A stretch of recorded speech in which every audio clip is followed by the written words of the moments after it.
Olá, boa tarde. Nunca se falou tanto na necessidade de paz nas escolas como nos últimos anos. Em todo o país, há vários registros envolvendo violência, bullying, racismo e diversos tipos de preconceitos. Uma alternativa para mudar essa realidade vem do Poder Judiciário, com a realização de círculos de construção de paz nas escolas. Eu sou Rafaela Vivas e no Jornal da Justiça de hoje vamos trazer o exemplo de como a Justiça Restaurativa tem ajudado os alunos em Mato Grosso. Mas esse é apenas um dos destaques do dia, agora vamos aos demais.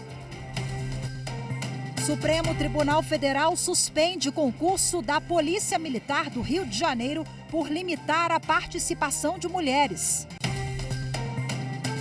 Presidente do Supremo, ministro Luiz Roberto Barroso, destaca em evento da OAB os avanços trazidos pela Constituição Federal de 88. E ainda, a Justiça Eleitoral promove curso de educação cívica para professores indígenas e não indígenas no Amapá.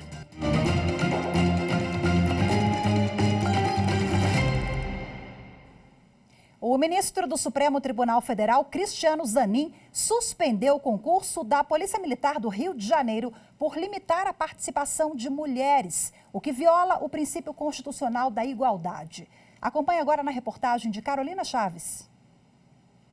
O ministro Cristiano Zanin atendeu o pedido da Procuradoria-Geral da República e suspendeu o concurso para o curso de formação de soldados da PM do Estado do Rio de Janeiro.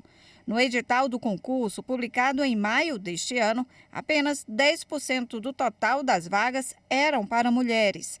De acordo com a PGR, isso viola o princípio da isonomia. Na ação, a Procuradoria questiona a Lei Estadual de 1993, que atribuiu ao secretário de Estado da Polícia Militar a fixação do percentual de inclusão de mulheres de acordo com a necessidade da corporação. Na decisão, o ministro Zanin ressaltou que a reserva de apenas 10% das vagas às candidatas do sexo feminino contraria os princípios constitucionais da igualdade de gênero, que garantem direitos e obrigações iguais entre homens e mulheres, como de oportunidades e de salários. O ministro suspendeu o concurso até decisão do plenário do Supremo. Em agosto, a prova objetiva para a PM do Rio de Janeiro já havia sido anulada por suspeita de fraude. O Supremo Tribunal Federal definiu o alcance de decisão sobre exclusão do ICMS da base de cálculo do PIS/COFINS. A medida não alcança os tributos gerados por fatos anteriores a março de 2017, quando a matéria foi julgada pela Suprema Corte. A reportagem é de Evne Araújo. A decisão foi tomada em julgamento de recurso extraordinário no Supremo Tribunal Federal com repercussão geral. Os ministros reafirmaram o entendimento de que não cabe pedido de devolução de valores ou de compensação tributária referente à exclusão do ICMS da base de cálculo do PIS e da COFINS depois de 15 de março de 2017, se o fato gerador do tributo ocorreu antes dessa data. A data diz respeito ao julgamento de mérito de outro recurso, também com repercussão geral, em que o STF decidiu que o ICMS não compõe a base de cálculo para a incidência do PIS e da COFINS. Já em 2021, ao acolher em parte embargos de declaração, ficou definido que essa decisão só teria efeitos a partir do dia do julgamento. Na análise atual, a União questionava a decisão do Tribunal Regional Federal da 5ª Região, que havia considerado que a data de exclusão do tributo seria a do pagamento e não a da origem. O colegiado acompanhou a manifestação da relatora, ministra aposentada Rosa Weber.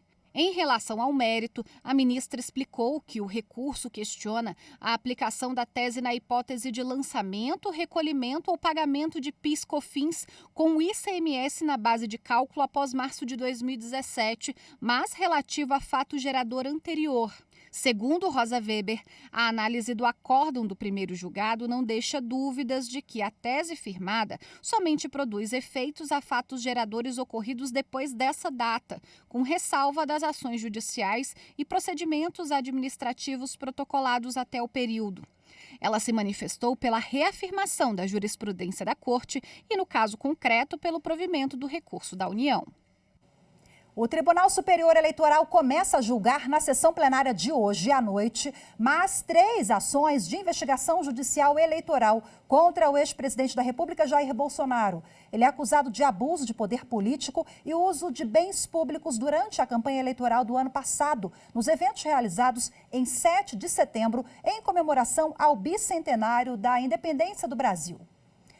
As sessões dos dias 26 e 31 de outubro estão reservadas para dar continuidade à análise das 3 ações. O relator é o Corregedor-Geral da Justiça Eleitoral, ministro Benedito Gonçalves. A sessão do TSE começa às 7 da noite e tem transmissão ao vivo na rádio e na TV Justiça e também pelo YouTube. Terminou a fase de pré-inspeção do código-fonte dos sistemas eleitorais pelos participantes do teste da urna. Agora, esses investigadores se preparam para apresentar ao Tribunal Superior Eleitoral os planos de teste. A repórter Carol Lasno explica para a gente na reportagem. 19 pessoas participaram da segunda semana de pré-inspeção do código-fonte dos sistemas eleitorais. As investigadoras e os investigadores vieram de 9 estados brasileiros e do Distrito Federal. Durante 5 dias, analisaram um conjunto de comandos para o funcionamento da urna eletrônica. O cientista da computação e professor Marcos Roberto já compartilhou com os alunos a experiência de participar do evento. Ele conta orgulhoso que contribuiu com o fortalecimento do sistema eletrônico de votação em 2021. A gente teve a oportunidade em 21 e 22 em participar do processo completo. Nós tivemos 2 planos que foram aceitos. Um deles foi com sucesso. A gente conseguiu encontrar, de certa forma, uma vulnerabilidade que depois o tribunal então acabou mitigando com as suas ações. Essa turma fecha a fase de pré-inspeção do código-fonte da urna eletrônica no teste público de segurança. Durante 2 semanas, 33 pessoas estiveram neste espaço, no subsolo do Tribunal Superior Eleitoral. Agora, eles vão utilizar o que observaram aqui para elaborar planos de testes que devem ser entregues ao TSE até 27 de outubro. Os planos aceitos pela comissão reguladora serão executados durante o teste público de segurança da urna, que vai ocorrer de 27 de novembro a 1º de dezembro deste ano. Onde a gente pode analisar, olhar e propor planos de teste. Uma vez que se descubra uma vulnerabilidade, o TSE tem um prazo para corrigir isso. Além de analisar o código-fonte, as investigadoras e investigadores tiveram a oportunidade de conhecer todos os componentes da urna eletrônica. Também tiraram dúvidas sobre o funcionamento dos sistemas. Ainda participaram de uma apresentação sobre o JE Connect, sistema de transmissão que agiliza a totalização dos votos durante a eleição. Muito claro, muito transparente. Você tem a oportunidade de ver como é que funciona o código-fonte, você ter acesso a todo ele, você ter acesso a como é que funciona todo o processo dentro de uma urna eletrônica. Você tem um técnico aqui para desmontar uma urna para você presencialmente, para te deixar à vontade, te mostrando passo a passo dentro de uma urna. Então, assim, é muito legal, muito satisfatório e muito transparente, que no Brasil a gente precisa de transparência. E é o que está acontecendo aqui. E para promover a inclusão das minorias no processo democrático, a Justiça Eleitoral do Amapá promoveu mais uma ação do Programa de Cidadania Indígena. Dessa vez, as atividades foram realizadas na comunidade Aramirã. Essa aldeia abriga mais de 2.000 indígenas do povo Uaiapi e fica localizada no Parque Nacional das Montanhas do Tumucumaque. A reportagem é de Guilherme Glória. O objetivo do TRE amapaense é de incentivar a participação dos indígenas no processo eleitoral. O projeto de empoderamento indígena proporcionou a formação de mais de 30 professoras e professores, tanto indígenas quanto não indígenas, que atuam nas aldeias amapaenses. O curso oferecido pela Escola Judiciária Eleitoral do Amapá abordou temas como cidadania, direitos, obrigações, legislação indígena e assuntos eleitorais. Durante a ação, o tribunal lançou uma cartilha sobre legislação eleitoral e inclusão sociopolítica dos povos indígenas do Amapá, traduzida para a língua Wayampi.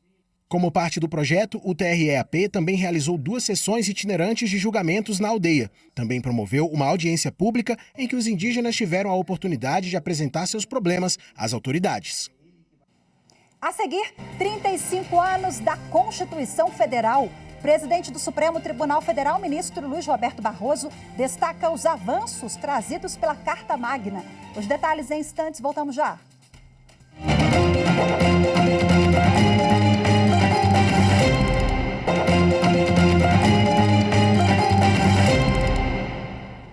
A terceira turma do Superior Tribunal de Justiça decidiu que é possível penhorar participação em sociedade limitada unipessoal para pagamento de credor particular. Marina Campos tem os detalhes. O colegiado decidiu que é possível a penhora no todo ou em parte da participação societária do devedor em sociedade limitada unipessoal para o pagamento de seus credores particulares, desde que se observe o caráter subsidiário da medida. De acordo com o processo, em uma ação de execução extrajudicial, foi determinada a penhora de cotas sociais de uma sociedade limitada unipessoal pertencentes ao devedor. O juízo entendeu que o executado havia transferido todo o seu patrimônio pessoal à sociedade, ficando sem meios para a satisfação do crédito. O Tribunal de Justiça de São Paulo manteve a decisão. No recurso especial dirigido ao STJ, foi sustentada a impossibilidade de penhora das cotas sociais do titular da empresa, sob o argumento de que esse tipo societário não permite a divisão do seu capital social. O relator ministro Marco Aurélio Belize enfatizou o caráter excepcional e subsidiário da penhora de cotas sociais, que apenas deve ser adotada quando não houver outros bens ou meios de pagamento da dívida, conforme o artigo 1026 do Código Civil. Desta forma, o colegiado entendeu que a execução do capital social independe de seu fracionamento em cotas e pode ser realizada mediante liquidação parcial, com a correspondente redução do capital ou total da sociedade. O Judiciário de Alagoas está fazendo convênios com as prefeituras do estado para regularização de imóveis. A intenção é levar o programa Moradia Legal a todos os 102 municípios. O repórter André Risco acompanhou a assinatura da parceria com o município de Taquarana. Vamos ver. A assinatura garante a realização do programa Moradia Legal no município de Taquarana dentro de um prazo de 60 dias. Segundo o prefeito, o número de imóveis que necessitam de regularização é grande. Nós temos regularizado em torno de 20% só dos imóveis de Taquarana. Isso na zona urbana. Nós precisamos ajudar esse povo a que possa entrar agora nesse programa de moradia legal, que o tribunal está nos oferecendo junto com a ANOREG, para que a gente possa dar a melhor condição de vida para o nosso povo. Porque se não for num programa desse, jamais esse pessoal iria regularizar os seus imóveis. O presidente Fernando Tourinho lembrou que esta é a segunda vez que o Moradia Legal vai a Taquarana. Ainda segundo ele, um registro de imóvel pode mudar a vida das famílias que vivem no interior. Você não tem uma casa própria e de repente entregam a você esse título, é uma mudança gigante na vida da pessoa. A pessoa vai se sentir amparada, vai se sentir por dizer, esta casa é minha, vai dispô-la da forma como ela bem entender. Então isso é muito gratificante. O presidente do Supremo Tribunal Federal, ministro Luiz Roberto Barroso, participou da homenagem da advocacia aos 35 anos da Constituição Federal. Barroso falou sobre os avanços trazidos pela Carta Magna. A reportagem é de Viviane Novas, com narração de Anderson Arcoverde. A homenagem reuniu advogados e representantes dos 3 poderes na sede do Conselho Federal da OAB, em Brasília. Várias autoridades receberam o troféu Rui Barbosa, entre elas os presidentes do Supremo Tribunal Federal, Luiz Roberto Barroso, e do Congresso Nacional, Rodrigo Pacheco, além do vice-presidente da República, Geraldo Alckmin. A Constituição Federal completou 35 anos este mês. Ela foi promulgada em 1988, depois de 21 anos de ditadura militar no país. A Constituição representa o encerramento de uma era autoritária. Ela é a pedra angular que sustenta um Brasil mais igualitário, que respeita os direitos sociais e individuais e promove a segurança, o bem-estar e o desenvolvimento de todos. O vice-presidente da República disse que a Constituição é o resultado de lutas. Uma luta travada na trincheira da restauração democrática e da defesa das liberdades civis. Uma luta para a qual tanto e muito contribuiu o espírito de apego à justiça e ao direito, que inspira a Ordem dos Advogados do Brasil. O presidente da Suprema Corte lembrou os avanços da Carta de 88, como os direitos fundamentais. De mulheres que conquistaram a igualdade na sociedade conjugal, que ocuparam espaço no mercado de trabalho, o enfrentamento da violência doméstica e sexual. Vivemos a conquista de direitos pela comunidade LGBTQIA+, com o reconhecimento das uniões homoafetivas, o direito de mudança do nome social. Luiz Roberto Barroso também falou dos desafios pela frente. Que são os desafios do enfrentamento à pobreza extrema. Ainda temos 30% da população brasileira em insegurança alimentar e, portanto, estamos falando de 60 milhões de pessoas. Ainda temos problemas dramáticos de uma desigualdade abissal que nos envergonha. E temos também índices de violência urbana e rural que supera a violência dos países em guerra e nós precisamos enfrentar. A história não é um destino que se cumpre, mas é um caminho que se escolhe e, portanto, a vida é feita de muitos recomeços, como, aliás, a experiência brasileira bem demonstra. A seguir, a atuação da Justiça Restaurativa para levar paz às escolas. Os detalhes em instantes, voltamos já.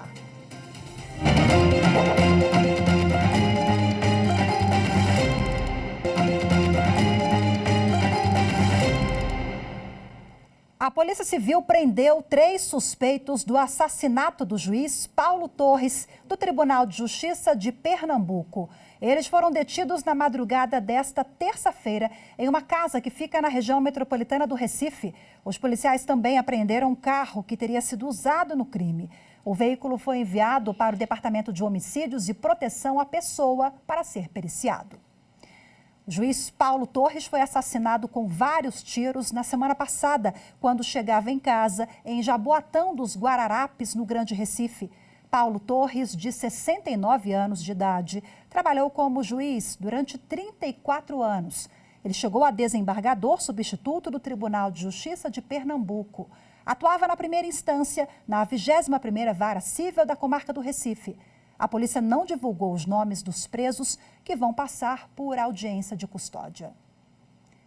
Em Mato Grosso, o Poder Judiciário expande ações no sentido de fortalecer as políticas públicas de prevenção, redução e eliminação da violência no ambiente escolar.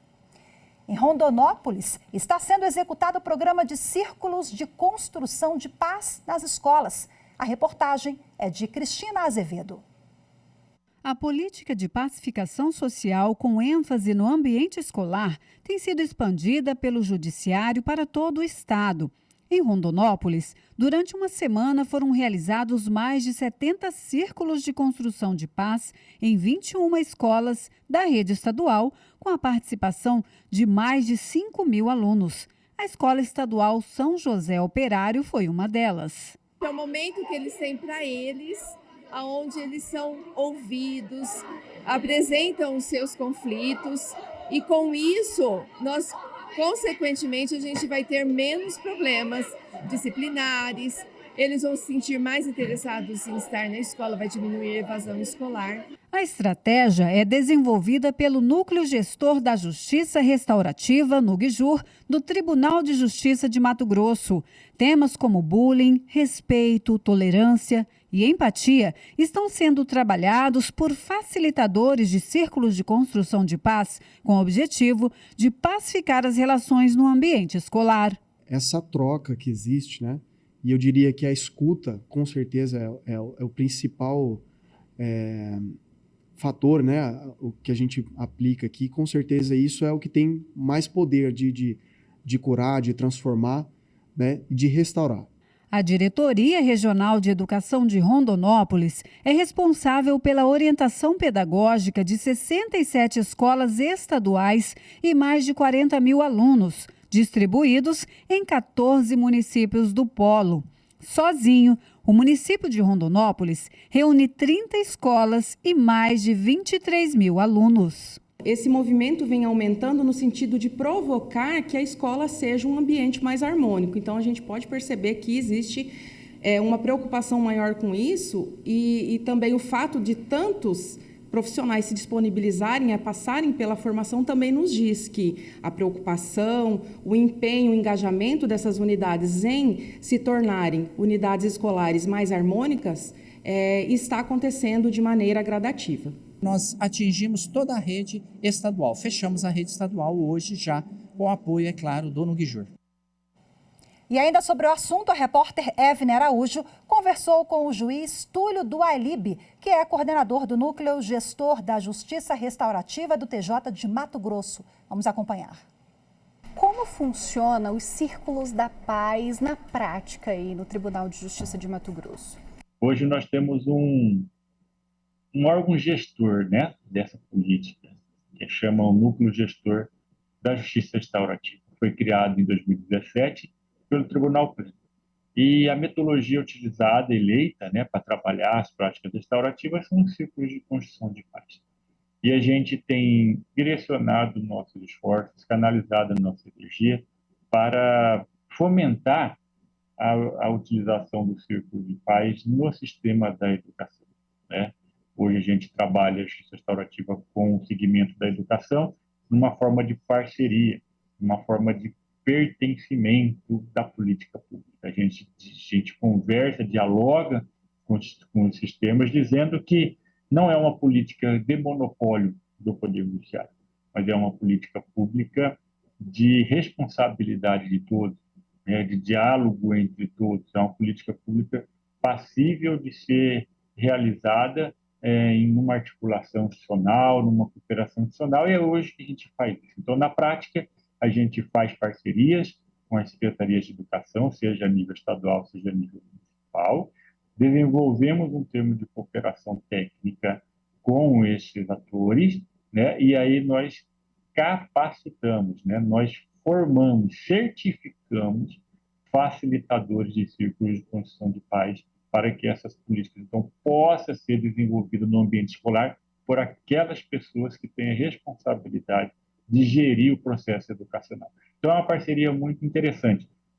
Os círculos de paz, por trabalhar numa perspectiva coletiva, por trazer o empoderamento das pessoas que estão participando, onde a fala e a escuta qualificada é importante, é o condutor do círculo. Isso faz com que o sentimento de empatia desperte entre os participantes e cada um, então, possa conhecer a história de vida de cada um.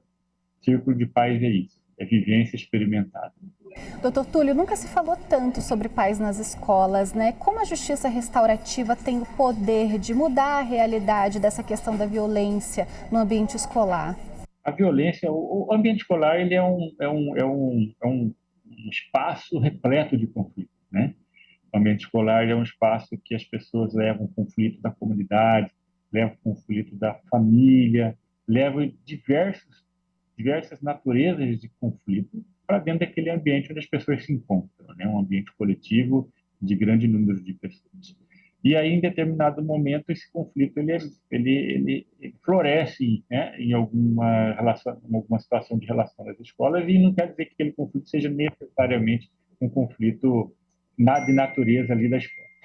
E aí, quando você oportuniza, então, né, que determinado assunto seja tratado, né, seja discutido na fórmula de círculo de paz, é invariável, é certo que as pessoas passam a ter uma compreensão melhor do espaço e das pessoas que estão convivendo ali naquele ambiente, né? Então, quando a gente fala do ambiente escolar, a gente fala do ambiente escolar em seu entorno, justamente para trazer não só os estudantes, mas também o corpo docente, o corpo discente, né, das escolas, professores, gestores, merendeiros, enfim, todos aqueles que estão ali no ambiente escolar possam tratar determinado assunto através dos círculos de construção de paz.